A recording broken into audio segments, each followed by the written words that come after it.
World Cup heels. So, Yeah. Woo. Okay. What do you want to go? I'll just move away. Choose your own adventure. No, we Go for can talk about it. Let's go.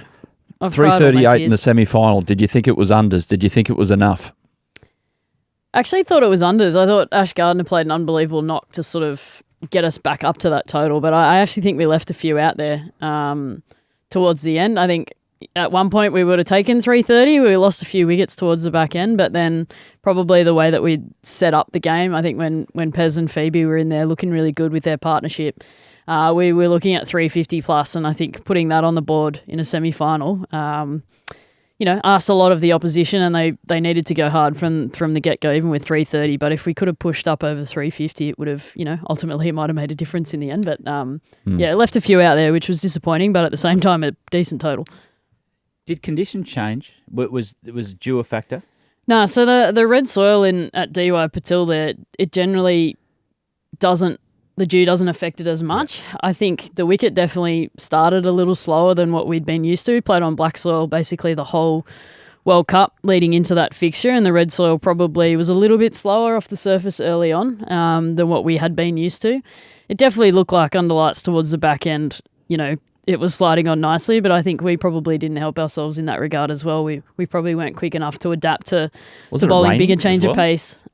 Yeah, it did rain a little bit, probably made it slide on a little bit more as well, but we just sort of missed a little bit with the ball at the back end. But like I said, we created opportunities throughout our fielding innings to defend that total and get key wickets along the way, but we just weren't able to capitalise on that. And that's what you've got to do in knockout fixtures in World Cups, and that's traditionally what Australia have done really well in the past. So, a little bit disappointing in that regard, but at the same time, like I said early on in the episode, I think we had an unbelievable tournament with so many different players doing amazing things that it just sort of sucked a little bit that, we let ourselves down in one little facet. Sucked a lot of it, actually, because it left like it felt like that you were building, and then that happened. What about the catching efficiency for the tournament? We talk about fielding a lot. It was 67%.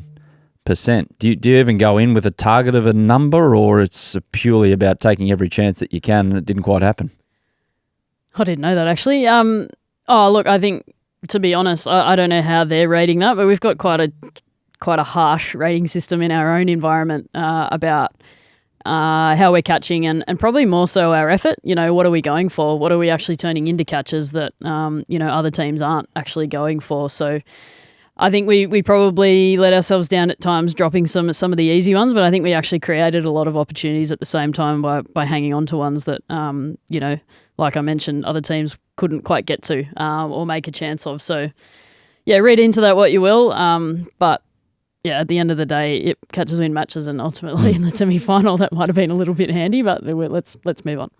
The other thing is... Let's go. I was just going to ask Heels... Sorry, Haz. I was just going to ask Heels just quickly, in a grander sense. What were you laughing at the ball before you got out? Because it was belting down, wasn't it? Yeah, and when you got a bad feeling, I was actually thinking to myself, I think I should just wait a little bit longer because we're going to go off. I think I should just wait, but I'd already waited because the lights. We had a 3-minute wait because the lights were meant to go on in the break, and then I said to the umpire, are they going to come on mid-ball? Like, should we wait for them to come on? And she's like, they've told us at the end of the over. So as I was set up, ready to go, and the ball's about to run in, the lights went on. Well, one of the lights went on. So then we had to wait for all of the lights to flick on. And when you just got a bad feeling at the other end, there were people walking in front of the sight screen. There was just like a lot of chaos around, which is sometimes what happens over in India. There's just people everywhere doing different jobs around the ground, and it was really frustrating. And I think that's probably where my laugh came from, that this is frustrating, switch on. This is and destiny. Then when you get out like that. Yeah, when you get out like that, you're like, I could have just waited. If I had waited a minute longer, we would have been off the field, and then we come back on and have another crack at it. But that's just the story of elite sport, right? And it's you're off by like half an inch, and all of a sudden you're sitting down watching. But sometimes, on the flip side of that, you got to get out of the way and let the others do their job, and Phoebes and Pez got the job done. So I just did mine and got out of the way. Sport sucks. It does suck. It does. Looking at your squad, though, when you take emotion out of the result, you come home, you have a couple of weeks and you're debriefing, you've got the mix right anyway of older players, junior players. If you look back through and what went not wrong in the tournament, you might break it down to a 5-over period. Like, apart from that, the result, if you look at the game, you probably lost 10 overs of that game. Yeah, probably. I mean, you look at maybe, there was a series of overs maybe between, I think, the 38th over and maybe the 43rd with the bat, and then you probably look at a little 5-over period where we created pressure with the ball on what a partnership that was going really well, and we created pressure and created opportunities in that little moment, and probably those two little snippets of the game is ultimately where it's won or lost. But yeah, we've had a really solid team for a long period of time, and look, I mean, I've been open in saying that's my last, ODI World Cup. I'm not rolling around at 39. Megan Shoots come out and said the same. I'm not retiring anyone, but you look at Elise Perry, she's just turned 35 as well. So there's players and probably opportunities for young players to then take on a greater role within the side moving forward. And that's not me, like I said, retiring anybody at any point in time. But I think if you look at the nature of it and a 4-year cycle, there's going to be lots of opportunities. So I think the team's in a really great place moving forward, and hopefully they can, capitalise on that. I think we had an unbeaten run of 15 games in ODI World Cups, which is, unheard about when you're trying to take on the best teams in the world over long periods of time. So it's a successful group, and ultimately one tournament doesn't define us, but it would have been nice to have that trophy, definitely. You said it was your last Women's World Cup, did you not? What was your best memory?